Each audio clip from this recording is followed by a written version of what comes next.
Welcome everyone. My name is Christian Ratsch. I am the Deputy Director at IPAM, the Institute for Pure and Applied Mathematics. And I would like to welcome you to this webinar where we will talk about a long program next spring. I will now start sharing my screen with a presentation. And I hope you can all see it. So you can hopefully now see my PowerPoint presentation, and I will go in slideshow mode. Okay, so what we will do today is the following. I will first tell you a few things about IPAM, who we are and what we do. And I will then turn over to Danny Perez, who will speak on behalf of the organizing committee of this long program on new mathematics for the Exascale. And he will describe the program, the scientific aspects of this program next spring. And then I will also tell you more about what it means to be a participant of this long program, how you can apply and how you can come to this program. So that is kind of like the game plan for this meeting today. But as I said, the first thing I would like to do is I would like to say a few words about IPAM. And what I want to tell you is who we are, what we do, and how we do it. So some of you know this, but not all. So IPAM is one of several NSF-funded math institutes in the United States. We are located at UCLA in Los Angeles, in Southern California. And our mission is to bring together mathematicians and domain scientists from a number of different areas to connect and collaborate. And sometimes we bring together people from different areas within mathematics, but sometimes also mathematicians with computer scientists, physicists, material scientists, all kinds of different domains. It is our goal to basically foster the interactions between these different communities, to build new communities and new collaborations, but also to just do something as basic as breaking down the language barrier between different communities, because that's also an issue sometimes, right? And just highlight mathematical problems and issues in general. It is, oops, excuse me, I shouldn't have done this. It is also our goal, of course, in general, to kind of like develop, what I said here, develop human resources, to help people get training and just in general to promote mathematics. Our tagline is called "Math Changes Everything," and hopefully that says a lot of what our mission is.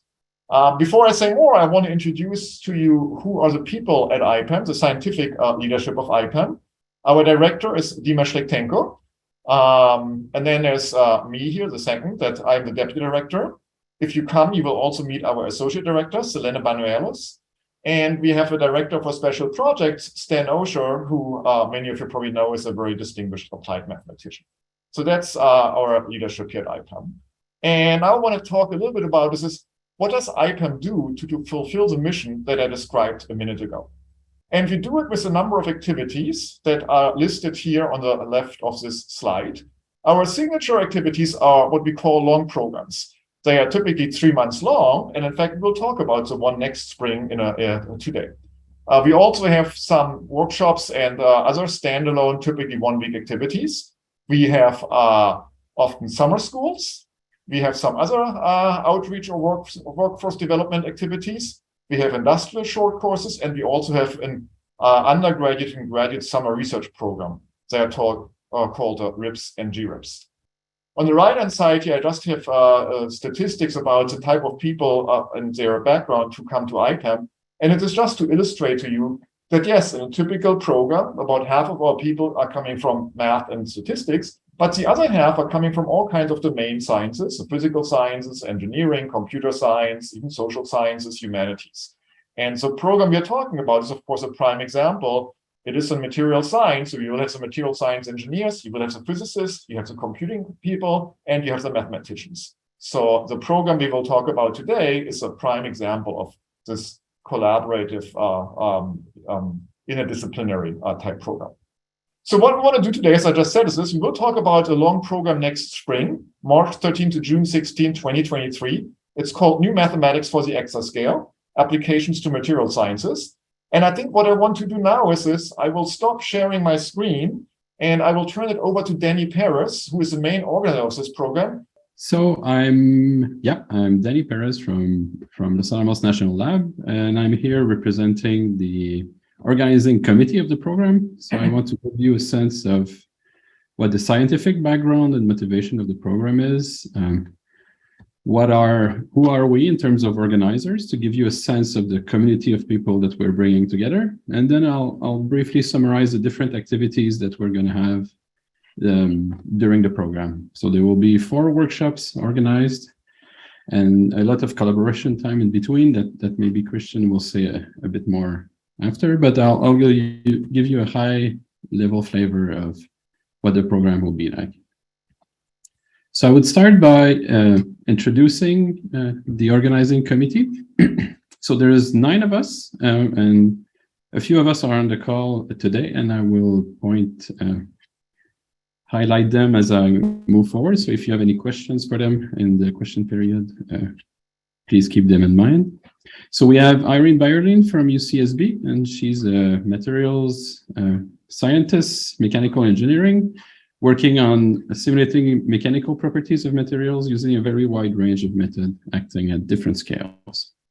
We have Jack Deslip from NERSC, a big computing center in Oakland.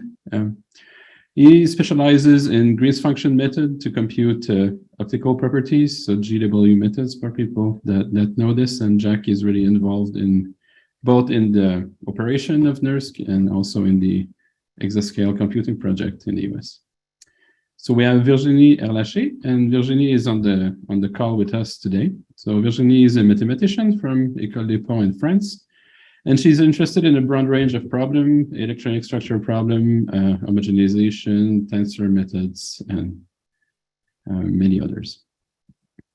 We have Vikram Gavini, who is also on the call with us today. So Vikram develops very large-scale electronic structure methods and applies them to a range of different, very interesting problems in material science. We have Tim Gurman from Los Alamos. Tim is really a pioneer in large-scale molecular dynamics simulation, shock physics, and even now we extended these techniques to computational epidemiology.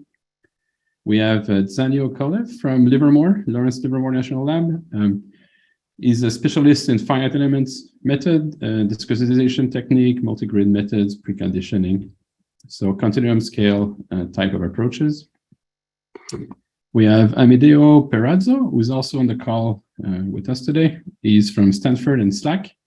So he's a specialist of data acquisition at the beamlines at SLAC, and he's very interested in thinking about how to integrate exascale computing into experimental workflows.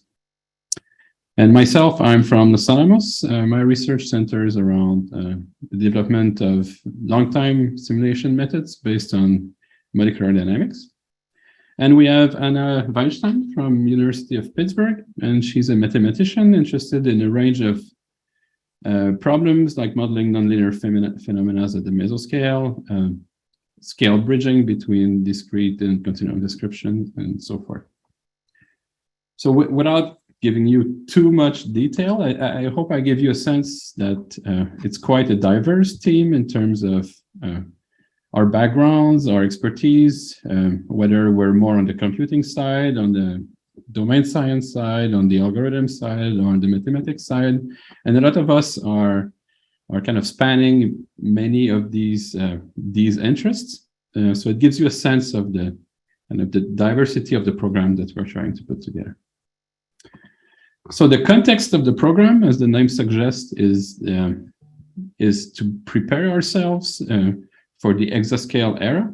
So if you've been following the news in high-performance computing, you probably realize that since 2008, we are in what we call the petascale era. So that means that the largest computer in the world, so here on the chart you see in blue, the computing power of the largest single machine in the world as a function of time.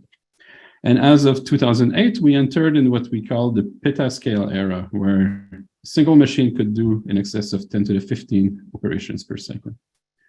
So if you've been following the news in computing, you probably saw that as of this summer, we actually just entered the exascale era with the frontier machine coming online at Oak Ridge National Lab.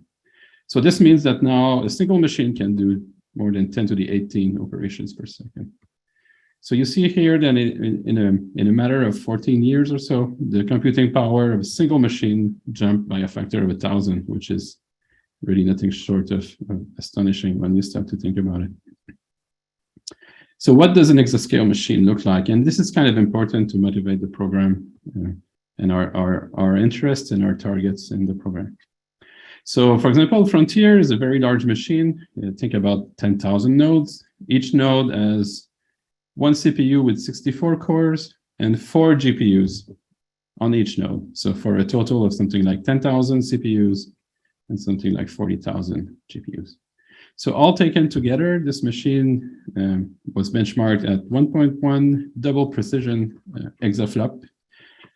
So which is again why we declared that we just entered the exascale era with Frontier. So you can see that one of the key characteristics of Frontier is this massive size, but also the fact that a lot of the computing power actually comes from these GPU units on the computer instead of from conventional general purpose CPUs. And this is quite common of all the large machines out there. So if you look at the top 5 biggest machines in the world, you see that they all basically have millions of cores that you have to harness. And 4 of the top 5 actually rely on GPUs to deliver a lot of the computing power. So I kind of started with the good news that computing power went up by a factor of 1,000 in 14 years. So we should all be really excited by that. But now that we see how complex these machines are, that should give us pause in terms of exactly what it means for our scientific productivity on these machines. And this is kind of an issue because clearly we're not doing 1,000 times better science than we were doing 14 years ago. So that means that really there's not a direct correlation between the power of a computer that you're using and the scientific insights that you're getting. And one of the reasons why is that these machines are increasingly hard to use. So there's 2 challenges that I alluded to when I described the machines. There's the scalability issue, so the fact that the computing power is distributed over millions of cores. So that makes doing some things relatively easy, like doing a lot of small calculations, for example, that you're used to doing, and now you have a bigger machine, so you can do 1,000 times more of these same calculations. That's pretty straightforward. But as you start thinking of either doing larger simulations, doing the same simulations faster, or improving the fidelity of your simulations, you will see that there's a lot of challenges that you face in terms of learning to scale a single calculation onto millions and millions of cores. And the second challenge is the heterogeneity of the hardware. So let's imagine that 95% of the computing power lives on GPUs. If you just take your old code that you've been using for 10 years and just recompile it on these new machines, it's unlikely that you're going to see very good performance. So instead, you're going to have to often pretty deeply retake the way that your algorithms are expressed and coded up in a way that makes them amenable to running efficiently on these machines. So we have a huge opportunity here to learn to leverage this huge computing power, but we also have significant challenges that we face. And something that has been clear for a long time is that there won't be any kind of free lunch here, right? It will really take a concerted effort from the whole community to get at a new generation of tools and workflows that will enable us to really improve our scientific throughput, if I can say, right? The scientific insights that we're generating on these machines. And something that has been clear for a long time is that mathematics will really take a central role in this endeavor, but that it's also an intrinsically multidisciplinary challenge. So here I quote from a report from the Department of Energy's Working Group on Applied Math Research for Exascale Computing. And they clearly state that we're really going to need new advances in applied mathematics in order to produce exascale applications that execute efficiently. And this will come from the interaction between mathematicians and domain scientists, for example, to learn to reformulate the problems that we're solving in a way that is more scalable and more amenable to these new architectures. We're going to need mathematicians and computer scientists to work together to redesign the solution algorithms that we're using so that, again, they're more scalable and more efficient. And computer scientists are going to have to collaborate with both domain scientists and mathematicians to basically give us platforms and programming environments where we can express the kinds of mathematical formulations and mathematical concepts in a way that's easy and also efficient at scale. So as you can see, we have these three communities that need to come together, and that's why we think that an environment like IPAM is really ideal to start thinking about these questions. So we put together a program that has 4 different workshops that will be peppered through the program. And each of the workshop has a different theme, but we try to make them, of course, connected to one another. So workshop 1 focuses on increasing basically the scalability of workhorse methods that we use in material modeling. So think about molecular dynamics, phase field models, density functional theory, for example. So we want to look at new techniques to improve the scalability of these methods. And we're especially interested in scalability in terms of pushing along multiple of the simulation axes at the same time. So doing combination of high accuracy and long time scales, or large sizes and long times at the same time. So what are the new mathematical and methodological tools that we can develop to really get the most science that we can out of existing methods? So that will be basically laying the foundations as part of the first workshop to learn to scale these methods individually. And then second workshop will focus on scale bridging techniques. So as you know, material science is intrinsically multi-scale in the fact that defects that exist at the atomic scale can really have effects on the performance of materials at engineering scales. And typically to transmit that information from small scales to large scales, you need a suite of complex methodologies that we call scale bridging or multi-scale or multi-physics.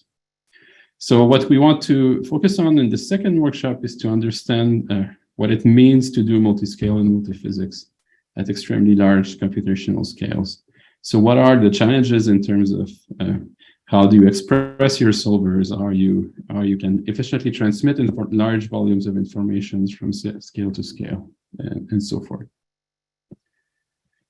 So workshop 3, we're taking one more step and kind of trying to step out of the box of conventional computing by looking at how large-scale computing can interact with the broader scientific enterprise. So think about an experimentalist working at the beamline, let's say at SLAC, and they're doing the experiments, and we would like to give them feedback in real time to tell them what new experiments they might want to be doing while they're at the beamline right there, right? So you have to start thinking about solving inverse problems, moving the data very quickly, huge quantities of data from the beamline to the computing center, and then giving feedback to the experimentalists, let's say, in near real time so that they have actually time to adjust the experiments. So workshop 3, we're trying to see how can the impact of high performance computing go beyond the traditional mode where we run big simulations and we write a paper about it to this mode where we're really integrated with what other material scientists and other physicists are doing. And finally, we have one last workshop that's even more out of the box, I would say. So something that we're hoping is that this program would really lead to the formation of new teams or new working groups that would come up with new ideas, but also focus on implementing these new ideas and codes that will persist after the program. So we want to give back to the community, and the role of workshop 4 is to organize what we call a hackathon. So where we will bring together developers from popular codes in the community and have them work with the participants from the workshop to transfer some of the ideas and the advances that we will have made during the program into production codes that other people in the community can share. So we will also have talks on how can we learn to calibrate in the long term, to maintain these codes, to validate these codes, and what should be the best practice in terms of disseminating these codes to the broader community. So that's a summary of what we have in mind for the program. There will be, of course, a lot of time for informal discussions, interactions, seminar series that we will self-organize ourselves into during the program. So a lot of people that come to IPAM say that actually they get the most out of the time in between the workshops, where you can basically have time to think about what you just learned in the workshops and discuss with other people to see how you can put some of these ideas to work for your own problems. So I think that the program as a whole is really more than a sum of workshops. So I hope that I tickled your curiosity in terms of you wanting to apply to come to the program. And we're really looking for a very diverse group of people that have different backgrounds in mathematics, in material science, and computer science. And I think especially there's a few cases where I think it would be really beneficial for you to come. And for example, if you have problems and you're looking for solutions, then it's an obvious program to come to, because you will have people with very different expertise from the math to the computing that you can work with to develop a computational strategy. So that would be a very natural thing to do. But the reverse is also true, that if you have solutions and are looking for problems to showcase either your mathematical tools or your computational tools, and you're eager to go and help the community make progress towards some hard problems, then I think the program would also be ideal for that. And finally, maybe you just enjoy dreaming or thinking big in terms of really how can we look into the futures, like 5 years, 10 years from now, and see what kind of new science we can do with these machines that we're not doing now. So what are if you enjoy thinking about the big picture, the opportunities that these might provide to the community, then I would really encourage you to apply. So you don't have to be an expert in exascale computing. I think you just want to be excited at the prospect of thinking about these machines, of having an idea in mind of what problems you would like to solve or what tools you would like to bring to bear to help people solve their own problems. So if you fall into one of these categories, I would encourage you to apply to the program. Great, so that's all I had on my side. So I would be happy to pass it back to Christian, and we're here to answer any questions if you were to ask them. Okay, thank you, Danny. So I will now want to spend a little bit of time talking more practical things, how you can apply, how we can get involved, what you can expect if you come. But before I do this, I would actually like the other organizers of this long program who are on the call to just introduce themselves briefly and add to what Danny has said if you want to add something. And I will call you out in the order you appear on my screen right now. And Virginie, you're the first one. If you just want to say, introduce yourself that people can see you and say a word.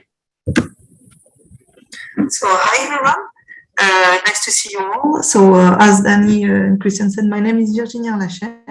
So I'm a researcher at École Diplôme Paris in the Applied Mathematics lab. And my main research interests lie in the design and mathematical analysis of numerical methods for high-dimensional problems, and specifically for material science. So I'm very much looking forward to this program and meeting you there if you're interested in participating. Thank you, Virginie. Vikram, you are next on my screen. Hello, everyone. Thank you for joining this webinar. My name is Vikram Gavini. I'm at the University of Michigan. In our group, we develop computational methods and algorithms for large-scale electronic structure calculations and quantum-informed calculations, and apply these things to various problems in material science. And look forward to seeing some of you at the IPAM meeting. And Amedeo, if you also want to say a few words. Hi, can you hear me okay? I'm driving, but I can. Okay. I can talk just in case the communication drops. So my background is in high energy physics. That's where my education is, but I've been doing computing for scientific experiments for most of my life. In the beginning, working on Babar, which was a positron-electron collider. And then more recently, I've worked on light sources. I am the PI for the Exascale ECP project, where we try to do quasi-real-time analysis of the data that will be generated by a free electron laser and provide the results back to the users in quasi-real time. Okay, thank you, Amadeo. So all of us, or most of us, will also be here until the end of this call, probably in like 10 minutes or so if you have more questions. And otherwise, you can, of course, email or contact any of me or the organizers at any point with questions about this program. I want to say a few practical things in a minute, but before I do this, I also want to introduce Roland McFarland. He was the program coordinator at IPAM, who is associated with this program. And if you apply to this program, you will almost certainly get emails and many emails from Roland. So Roland, if you just want to show your face for a second and say hi to everyone, that'd be great. And you want to unmute yourself? Yes. Hi, everyone. Thanks for your attention. I would be your administrative contact for all things related to the program, and look forward to meeting you at IPAM. Thank you. Thank you, Roland. Okay, so now I want to say a few more things about what it means to come to IPAM and what to expect. And now my PowerPoint presentation. Oh, here we go. Okay. So we have, as we just discussed, there will be we are talking about a long program. And I want to talk about the general structure of a program and what to expect during such a program. So typically, we want to have of the order of 40 to 50 people who come to IPAM for the entire 3 months of the program. And in fact, this number is kind of like determined by the size of our building and the number of offices we have. As Danny just described, there will be 4 workshops during this long program. We also have a week of tutorials in the very first week. And then, of course, if you do the math, there are another 8 weeks between the workshops where we have no structured activities. But in many ways, these are the most important weeks of the program. And I want to say a few words about what type of less structured activities you should expect between the workshops and how this will work. So typically, what you can expect if you come as a core participant to IPAM to a long program is this, as I just said, there will be 40 to 45 people or so in the building. Each of the people who come to IPAM will get their own office space. And then in these non-workshop weeks, we have things like working groups and seminars. So a lot of people who come will then get together and, identify certain topics they are all interested in working on and interacting, collaborating on. And they meet once or twice a week and, sometimes very intense. And they might write papers together later in the program, write proposals together. So it's a very good opportunity to meet and interact with people. And, many of you have been to workshops, which are only 1 week. And you know that in a normal workshop, you have probably the coffee break and maybe just give a talk an hour to talk to other people about some ideas you have. And then, you go other ways and you don't talk anymore about it. But here you have these 8 non-workshop weeks where you can really go in depth and talk with other people and form new collaborations. We also have typically a seminar series that is for the more junior participants, so everyone gets a chance to talk and introduce their research. As we mentioned many times, the core participants who come really represent all the different streams and backgrounds that contribute to this program. There are junior as well as senior people. We do expect that the senior people who come from academia or government will provide some leadership and mentoring for all the more junior people. Coming to IPAM, to a long program, is not something you can simply register for. You actually have to apply, and then applications will be reviewed, and then you will be invited to come to this program. And if you are invited, then we will provide funding for housing, travel. You will also be automatically enrolled in all of the workshops. So really what we want to do is the purpose of this webinar, I guess, is to really convince you that it's worth applying to come as a co-participant to this long program. And hopefully you will do this, or if you have more questions, you will ask more questions. So then the question is how do you apply to a long program? And hopefully this slide here kind of like summarizes what you have to do if you're interested. If you want to come to this program, what you need to do is you go to our webpage listed here at the top, and then you go to the application tab, which is the right one here on the main program webpage. And there you just fill out a basic application form. And in it, you will be asked, a number of more like demographic questions, but then also questions like, why do you want to attend this program? So we ask you to explain a little bit why you want to come. And it could either be that you have done already a lot of work in this and you're a perfect fit for this program. That's great. But also if you haven't done much in the area of, exascale computing for material science, but you really want to learn about it, just explain this. And then you're also a great candidate to come to this program. As Danny explained, we want people who are curious, who want to learn, who want to contribute. So just explain on the application why you want to come, and then we will review it and hopefully be able to admit you to the program. You also will have to submit a CV, and some more junior people will actually also be asked to get some letters so that we can better evaluate your application. If you don't want to come to the entire program, but just want us a workshop, because for whatever reason you can only do that, I mean, it could be a time constraint or something, then of course you can also just come to one of these 4 focused workshops. For this, we have an open registration, or you can also fill in an application and apply for funding. And the application for this is very similar to the one I just took you through for the entire long program. And if you come to a workshop, there will be an opportunity to present a poster and just interact with people who come to this program. So this is essentially all I wanted to say in this webinar. So once again, we do want to stress this 14-week program is more than just a collection of 4 workshops. Right? It is an activity where people come for the entire time. And in these weeks that are not workshop weeks, there's a great opportunity to meet people who you otherwise wouldn't meet, to interact and collaborate with people who you otherwise wouldn't interact with. And as we said several times, after the fact, we hear from many people that they feel like coming to a program and spending the weeks that we didn't have a workshop at IPAM was one of the most valuable times during the entire program. So that's what it is really all about. And as I said, I hope that some of you want to come. So I list here the program webpage where you can get more information. We will in a second open up for questions. If any of you have questions, you can also, of course, just contact me or any of the organizers. And this webinar, which is live right now as we speak, will of course be posted on our webpage. So if you look at this recording sometime in the next few weeks or so or months, the same applies to you. If you have any questions, please contact any of us with more questions about this program, what it means to come, how to apply, and all of that. So I hope what we said was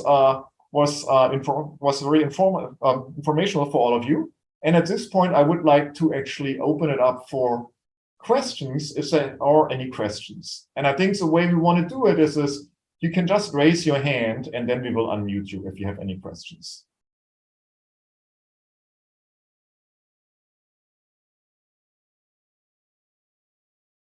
And I know there are only of the order of 10 people who are not actually associated with the program, so maybe there are no questions, which is fine too, but this is your chance to ask a question.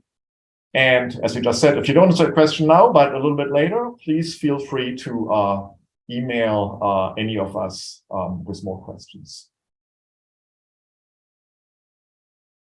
Okay. I don't see any hand going up. And I think that's okay. I mean, I think the whole purpose of this webinar was to inform those of you who are live and also to inform those of you who are listening to this a little bit later in a recording. So unless there are no questions in the next few seconds, I think this concludes our webinar here. I would like to thank all of you again for attending. I would like to thank Danny and all the organizers for explaining what this program is about. And I hope that we will see some of you in 5 months at IPAM as co-participants to this program. So with that, I think we're concluding it. Thanks everyone for coming. Thank you, everyone. Okay. Okay, thank you. We will close the meeting. Goodbye.